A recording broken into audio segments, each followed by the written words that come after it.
Think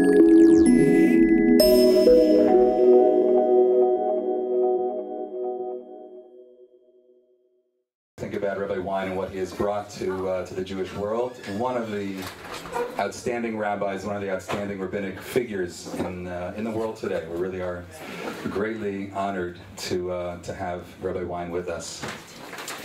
Thank you, Rabbi Wein. And if you want to hold it or you want it in? So bring it up, let's see if it goes in. Okay, that's fine.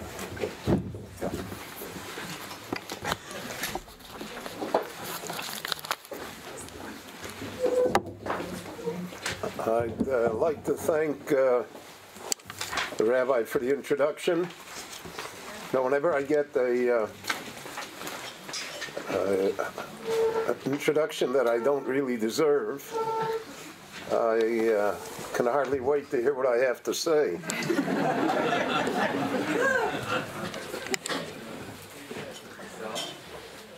This discussion about Pesach is divided into two sections, the physical and the spiritual.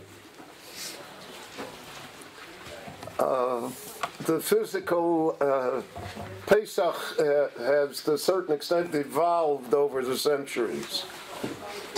The original centerpiece of Pesach was the Korban Pesach.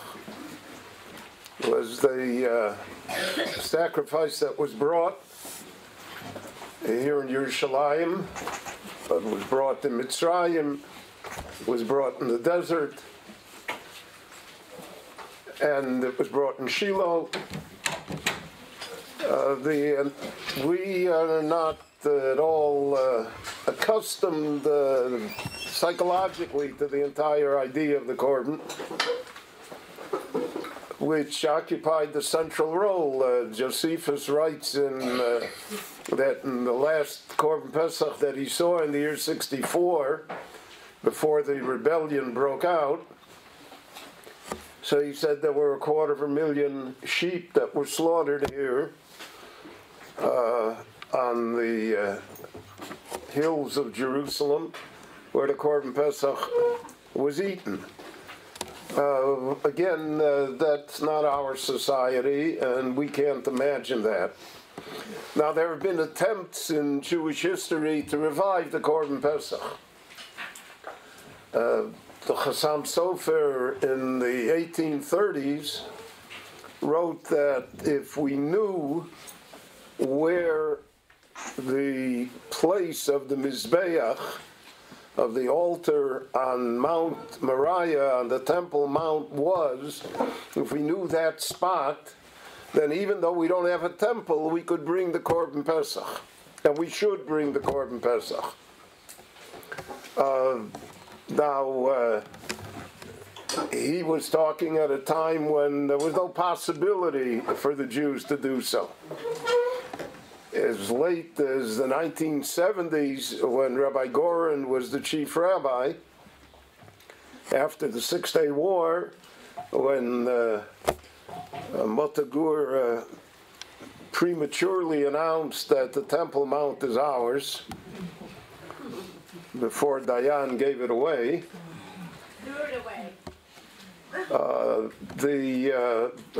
Goren claimed that he knew where the spot of the altar was, and therefore he was going to bring the Korban Pesach. Now, Rabbi Goren was a very strong individual, to put it mildly, and he had his ideas, but the Israeli government did not allow him to do it, and probably discretion was certainly the better part of valor. And therefore, this entire concept of the Korban Pesach evaporated as far as we're concerned. But the rest of Pesach has been preserved for these over 1900 years that the Jewish people have been in exile, even when they returned here to the land of Israel. And Pesach developed. What do I mean developed? as I'd like to speak about two or three things that if Moshe Rabbeinu came down today, he would not probably recognize what we are doing. Moshe Rabbeinu certainly did not kasher his sink in honor of Passover. The first major thing that occurred was at the time of the Gaonim. Now, the Gaonim were those who lived in Babylonia, in Iraq, from about the 5th century till the 11th century.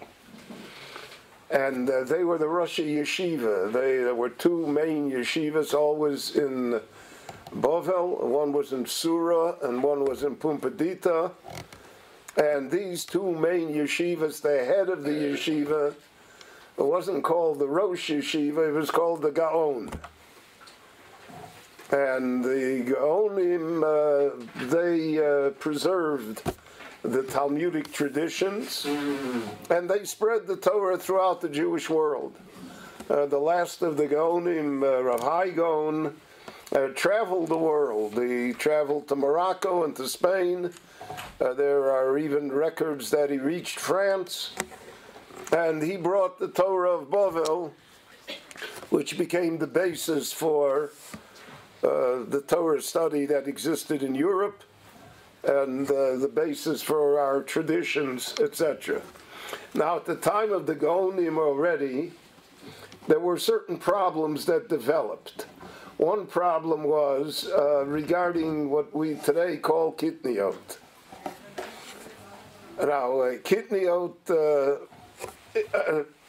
it's a form of food that is not of the 5 grains. The 5 grains are the only things that can become chametz. You know, banana cannot become chametz. And because of that, when other grains were introduced, for instance, when rice came to the Middle East at the time of the Gaonim, and it came from the Orient, from Asia. Now, the Jews in Iraq were the conduits for the silk trade, for the spice trade. They were, because the Jews were able to deal with each other, and therefore, surprisingly enough, they trusted each other.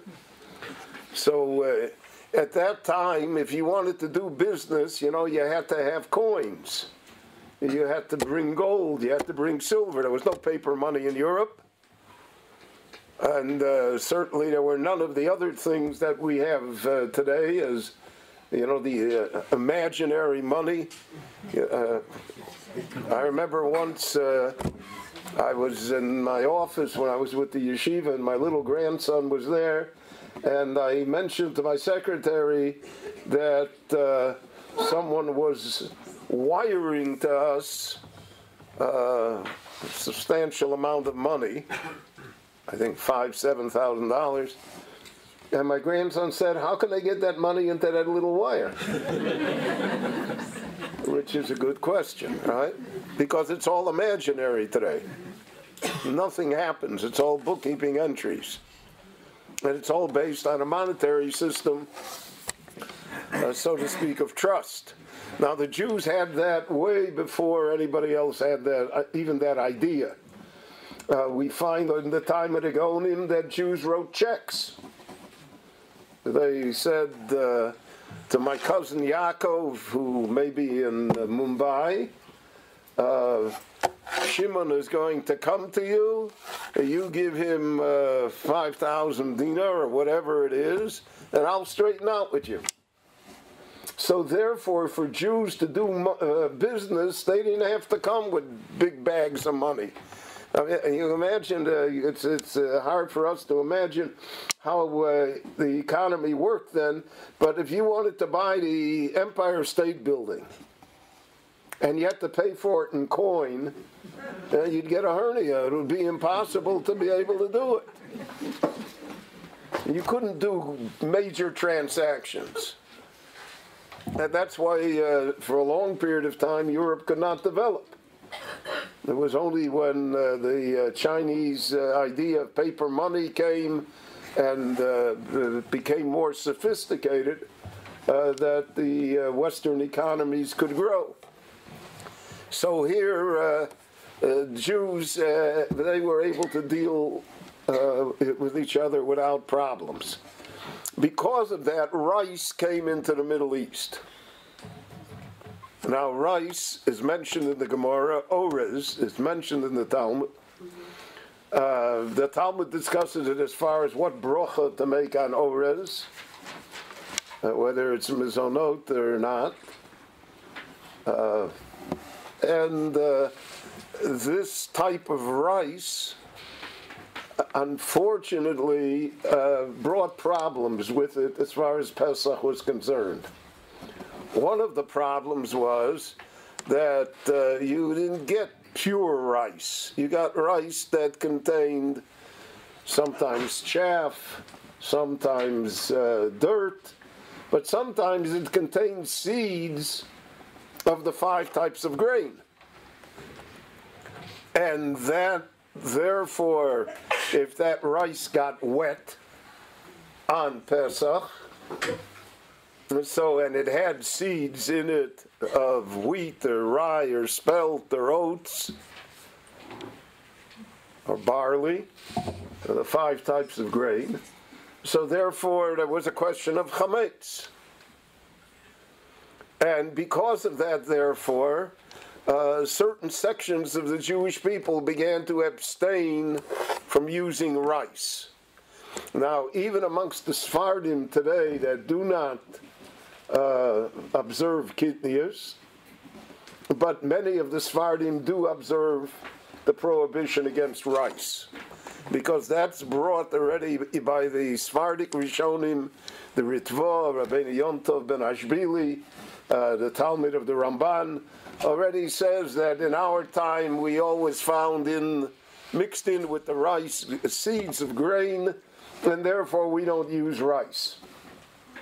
And I think the Jews of Turkey don't use rice, even though they're Sephardim. That's the difference in the Sephardic Kehillas is regarding rice. The Ashkenazim, however, undertook a far greater chumrah, and that was that they would not use anything that you could make, so to speak, bread out of it.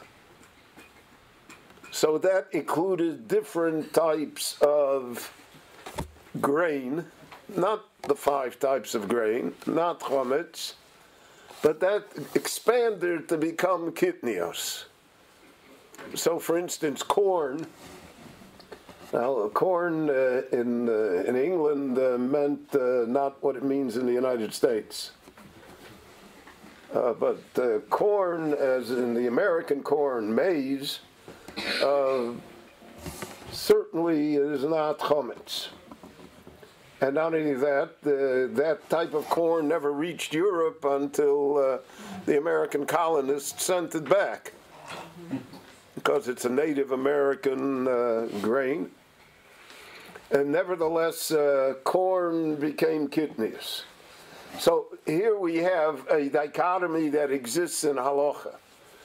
The pure halacha is that we don't want to add to the gzeirot, to the decrees that were adopted.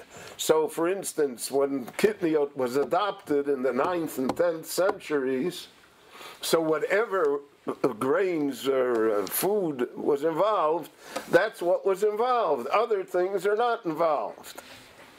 But Jews, add on. We like to do that. And therefore, every new thing that ever was created raised the question of kitniot. Last year, for instance, or the last few years, you have the question of quinona, which is a... In Hebrew, it's quinoa. How to say it. So that's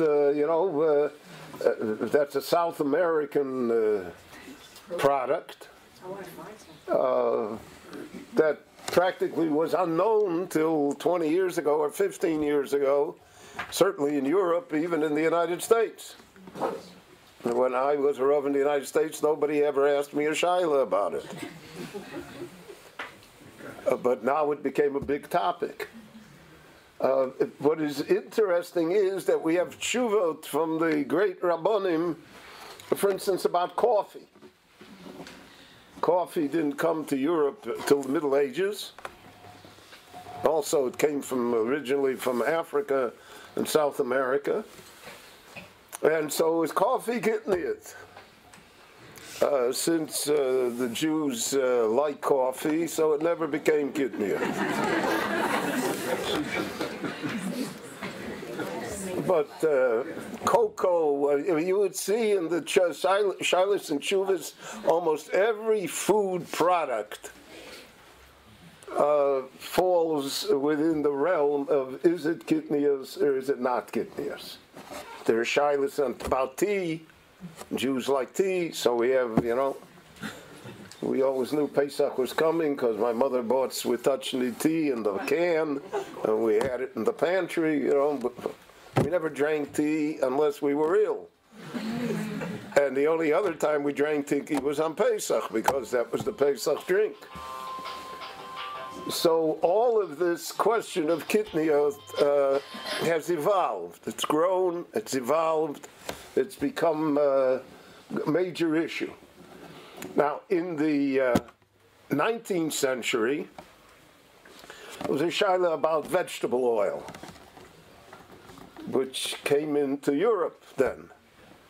And vegetable oil basically was always made from soybeans. Now, soybeans, again, fell into kitniyat. So there's a famous tshuva in the Marsham and the Berjan Rov and many other poskim about vegetable oil. And they said, well, the original decree of kitniyot was about soybeans itself. And it wasn't about soybeans because there was no soybeans then. But the problem of kitniyot was about soybeans itself. But this is called shemen hayotze min kitniyot, oil that is derived from kitniyot. In other words, it's one step removed already. And therefore, for many, many years, the great Reb Chaim Ezer Grodzinski and others all held that shemen hayotze min kitniyot is permissible. It does not fall under the realm of kitniyos. In our time, that's no longer true. For instance, corn syrup, which is shemen hayotze min kitniyot, which is used as a sweetener in types of soda. Coca-Cola uses it all over the world as corn syrup. And others, so for years, there was a hechsher for Pesach on all these products. The canned fruit was sweetened with, Manischewitz canned fruit was always sweetened with corn syrup, with shemen hayotze min kitniyos. But over the last, I would say, 35 years, the trend is away from that. So that anything that's shemen hayotze min kitniyos is also no longer acceptable for Pesach.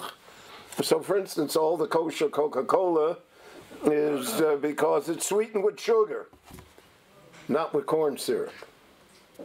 And sugar never was considered to be kitniyos.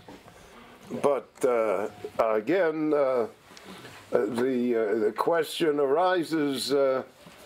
How far this will go. I'll give you an example. The artificial sweeteners like Splenda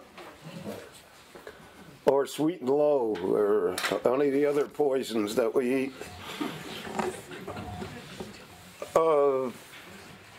you'll notice that the Coca-Cola here in Israel, that has every product here in Israel cannot be kosher unless it has 3 certifications on it. So one of the certifications says that it's kosher LePesach, the diet Coke. And one of the certifications from the Badatz says it's kosher all year round, but not for Pesach. So on the same label,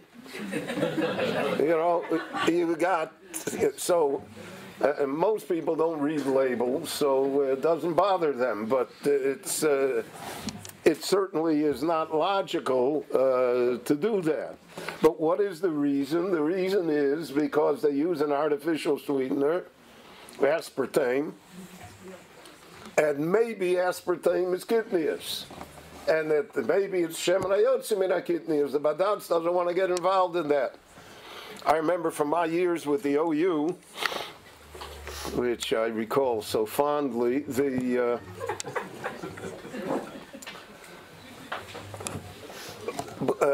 vegetable oil that we used in the United States for Pesach was cottonseed oil. Right. The cotton is not, but the Badatz here in Israel, and I discussed it with them many times, does not allow cottonseed oil. Because they said it sounds like kitnius. Cotton kitnius. I'm not making this up. So therefore, the only oil that Badatz uses is olive oil. Walnut oil, these types of, but you can't use cottonseed oil because it sounds like kitnius. So because of that, therefore, kitnius has taken on a life of its own. Now, in times of distress, for instance, here Rav Herzog has a tshuva. In 1947, Jerusalem was under siege. In 1947, Jerusalem was under siege. And there was literally almost nothing to eat. I'll digress for a moment. There was a Jew in my shul who I knew very well, Vatkin was his name. His father was a colleague of my father in the first class of Merkaz Harav of Rav Kook in 1925. And Vatkin was a tremendous lamdan. My father told me that Vatkin was a big lamdan. And Vatkin was offered a position to become a Rav in a town in Lithuania. Quite a number of the original students of Merkaz Harav took positions outside of Israel. And for instance, one of the Rifs was a Rav in Jager in Lithuania, etc. There were many. My father knew them all. So Vatkin was offered this position. So he went to consult with Rav Kook whether he should take the position or not.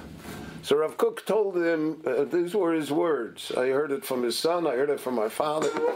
Rav Kook told him as follows. He said, it's better to be a grocer in Jerusalem than a Rav in Lita. So he didn't go. And he became a grocer, and he built it up to be the largest wholesale grocer in Jerusalem. He had warehouses. And in the 47 siege, because of his warehouses, Jewish Jerusalem was able to survive the months when they could not bring supplies here. So I'm a Litvak, I don't believe in any of this stuff, but it's something to consider. Great Rav tells you something. So, maybe he knows what he's talking about. In any event, to get back to this situation, so they didn't have anything to eat, So Rav Herzog, who was then the chief rabbi, first he was the chief rabbi of Palestine, then of Israel, the Ashkenazic chief rabbi. So the Sephardim they didn't observe Kitnius anyway, so Rav Uziel said everybody should eat Kitnius. The Ashkenazim didn't know what to do, so Rav Herzog called the council of the Rabbonim, whether or not they should be matir Kitnius for that Pesach 1947 and Pesach 1948, because there was nothing to eat. And because of that emergency, now in the First World War in Europe, there also were many attempts to somehow find a way to be matir Kitnius. But it never happened. Even in the worst of circumstances, the rabbis could not find themselves to be able to say that it was Kitnius was all right. And because of that, Rav Herzog also did not approve of it. So even though people really didn't have much to eat, they did not remove the custom of Kitnius, which remains very strong until today. You know, Rav Yaakov Emden says about customs, about minhagim, he said, you know, it's too bad, he said, that lo tignov is not a minhag. Because he said if it would be a minhag, people would observe it. Now it's written in the Aseret Adibros, you know, that we can handle. But and there's a certain ironic truth to that, the power of minhag. But we should realize that that is what has preserved the Jewish people, and that is what has made Pesach what it is. So in our time we have further stringencies that exist regarding koshering items, etc. Things that, for instance, in Europe did not exist. My father-in-law who lived in the house of the Chofetz Chaim always used to tell me that the Chofetz Chaim only had one sink, which today is anathema. And other things, because, circumstances change, and a great deal has to do, thank God, with our affluence. But the fact that we can afford all these things, that people have their own dishes, or they buy disposable dishes. But I grew up in a time when I remember good Jews had one set of dishes for milchik and fleishik, and it was glass, and they relied on the Aruch HaShulchan that somehow it was mutter. Because you couldn't afford it. It was a depression. How are you going to afford another set of dishes? So today we have Pesach kitchens. All of this we have to realize is an example of God's goodness to us. I heard it from the Ponevezh Rav. I once, when he was in Miami Beach, I was close to him. Miami Beach, by the way, the Sherman family were members in my shul in Miami Beach. So I once asked him what is his opinion on the rebirth of Torah and on the creation of the State of Israel and on the growing strength and affluence of the Jewish world. So he told me the following. He said, listen, if a child is, God forbid, ill, and it's a very serious illness, and the doctors say maybe the child won't make it, and then even though it was very painful and expensive and everything else, the child somehow survived, and you're able to take the child out of the hospital and bring the child home. So he said, what do the parents do?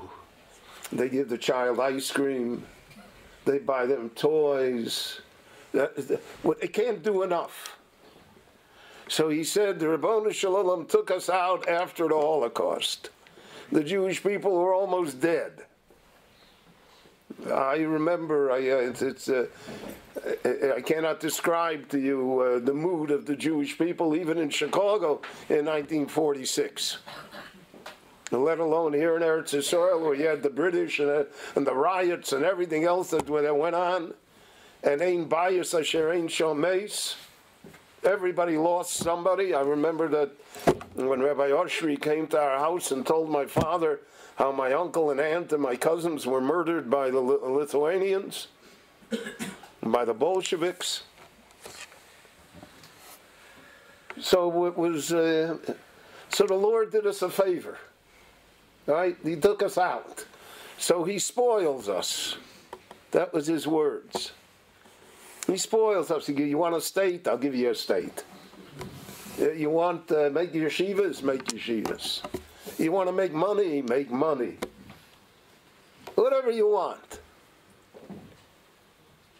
And that imagery remained with me till today. Because to me, at least, it helps explain a lot of the things that are inexplicable in our time. There's no reason for, there were better generations than ours, with all due respect to this audience. And they didn't get to see it.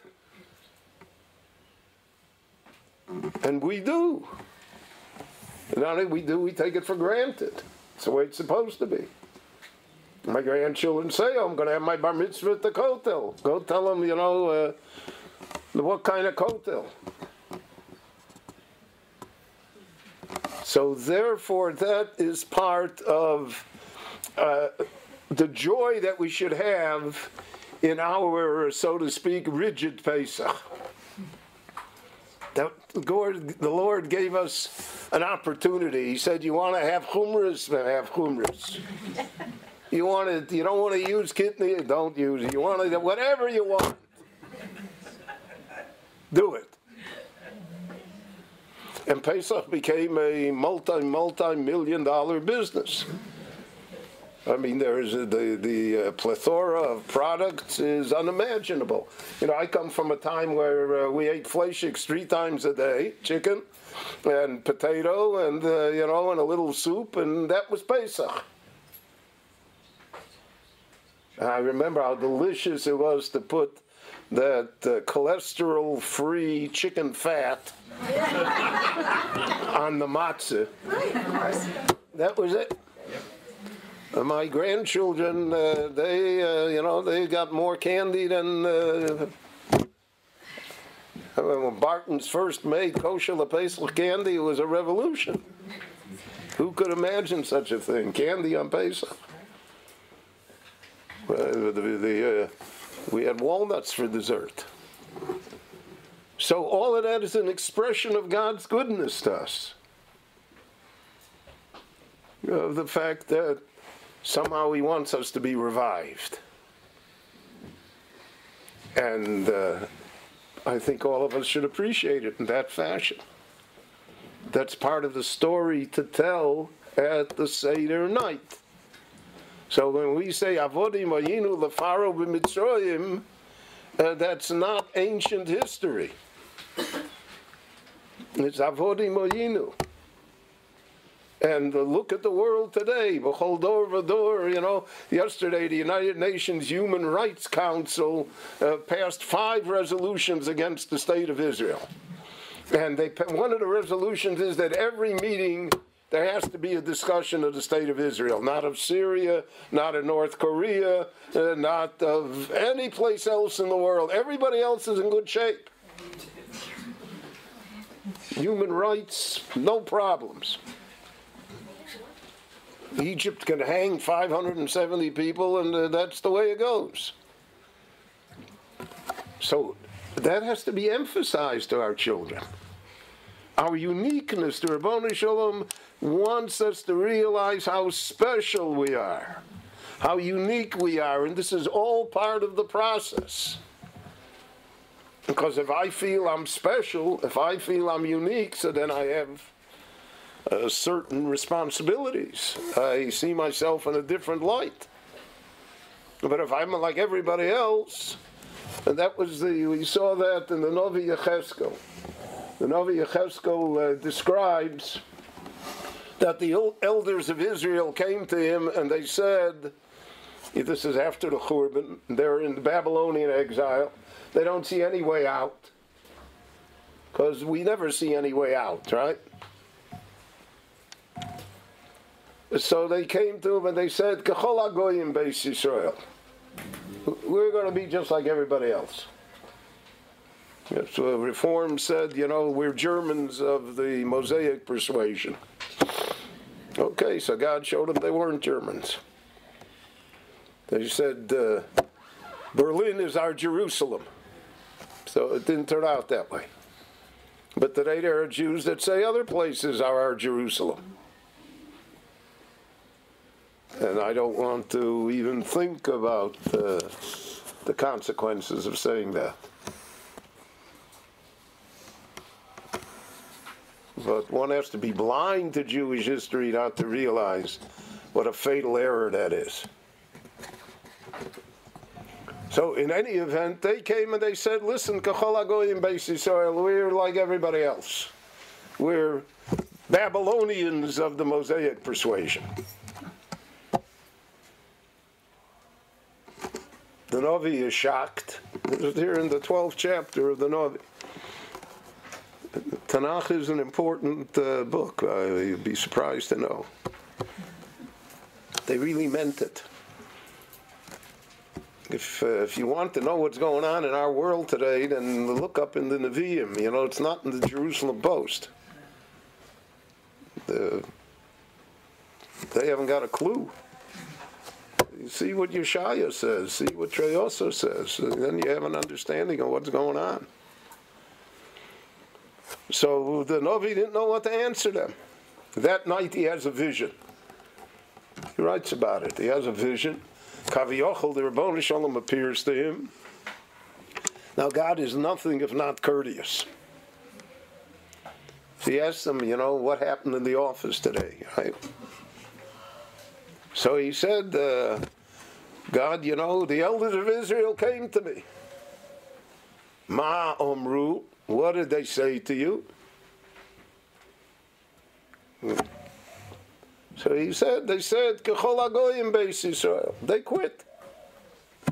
They're going to be like everybody else. Those Ma Amarto, what did you answer them? So he said, I didn't answer him anything. Aho Hashem Elokim ato yodeya. Only you, God, know what to answer. I don't know what to answer them.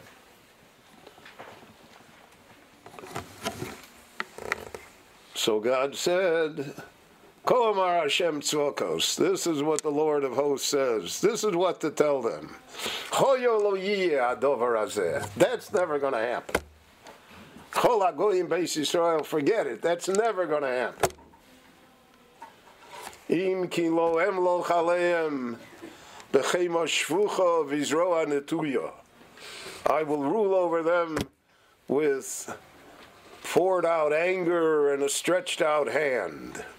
And after that, there's the story of Purim, where everybody attends Achashverosh's banquet, and the Jews are eating at a glad kosher Badat's table. Lasos kirtzon ish v'ish, the Gemara says, Lasos kirtzon Haman, Lasos kirtzon Mordechai. Whatever you want. And then all of a sudden, boom. We're going to all be destroyed. So that is the story that we should tell our children. That's the story of Pesach. That's why we say, B'chol dor v'dor only maleinu l'chaloseinu. That's not a statement of complaint. And that's not a statement of resentment against God. It's a fact. And our children are entitled to know the facts. B'chol dor v'dor only maleinu l'chaloseinu. They would drown us in a teaspoonful of water if they could. V'HaKadosh Baruch Hu matzileinu miyoda. And somehow we're here. They're not here and we're here. I always mention that when the Soviet Union fell, So that Sharansky became a member of the Israeli cabinet then. So I said, the irony is that Sharansky is riding around in a Volvo, right? And he's a member of the cabinet, and Gorbachev is doing Pizza Hut commercials. Which is true, not making it up. So what do you want from God? What do you know? But that has to be impressed. That's the spiritual side of Pesach, to realize that Pesach is an ongoing event. It's not a commemoration of what once was. It's a description of what is, of the world that we live in, of all the different problems that exist, and how the Jewish people not only survive but thrive. Now look at this little country of ours, which is the greatest miracle on the face of the planet. So in 1900, there were 6,000 Jews in the country. In 1920, there were 60,000 Jews in the country. In 1948, there were 600,000 Jews in the country. In the last census, there were 6.1 million Jews in the country. How did that happen? And the Peel Commission in 1936 said that all of Palestine could not support more than 2.5 million people. So HaKadosh Baruch Hu matzileinu miyodam. The Avodah Shalom. And and it's a great. I would say, I really don't have much of a communication with God. He hasn't spoken to me in the last 2 weeks, so I don't know what's going on either. But it is clear to me that God does not read the New York Times. It's clear to me that what we think is happening is not what is happening. And that's Pesach. So we see Elio, he's not there, nobody ever saw Elio come in their house, but we know there's Elio. Hinei Anochi Sholeach Lechem Es Elio Anovi Lifnei Bo Yom Hashem Agodol V'Anora Ve'eshiv Levovos Al Bonim V'Levbonim Al Avosa. We know that. That's what's going on. And therefore, in all of these things, our memory is the one thing that we can transmit to the next generation. You cannot give them enough money, because there's never enough. And you cannot give them anything else except memory, which is the most precious of all gifts. My grandchildren, just like yours, are very precocious. So I remember when one of them was about 3.5, 4 years old, and they came for Pesach. And it was his turn to say the Manishtana and etc. And we had a wonderful Seder. And then he says, in the middle of the meal, I said to him, well, what do you think about? He said, Zaidi, he said, everybody should be quiet. I want to hear what the matzah is saying. And the truth of the matter is that the crunch of the matzah says a lot to us. It says a lot to us. The matzah has been with us everywhere. Wherever Jews have been, the piece of matzah has been with us. It's memory. And the expertise of the Torah is in memory. Schor Yemos Olam, Moshe says, remember, Laman Tizkor es Yom Tzeischo Meretz Mitzrayim Kol Yemei Chayecha. Remember. And we all know that, God forbid, the worst of all punishments to human beings is they don't remember anymore. The Jewish people in our time, many, many Jews suffer from amnesia. They have no idea who they are. Can't recognize anybody. But Pesach is here to restore our memory. to give us that gift, to be able somehow, and that's why a family Seder is so important, because of the fact that that's what you remember. When all the nonsense is forgotten, that's what you remember. The bond between generations. The sublime idea of what it is to be Jewish. So as we prepare for the great Yontiv that is about to come upon us, with all of the joy and expense and everything else that's involved, we should remember that we are building our memory, and we're building generations. And in so doing, we guarantee our future. And the words of the Navi will be fulfilled. All the prophets say that the miracles that we will see will be greater than those that were seen in Mitzrayim.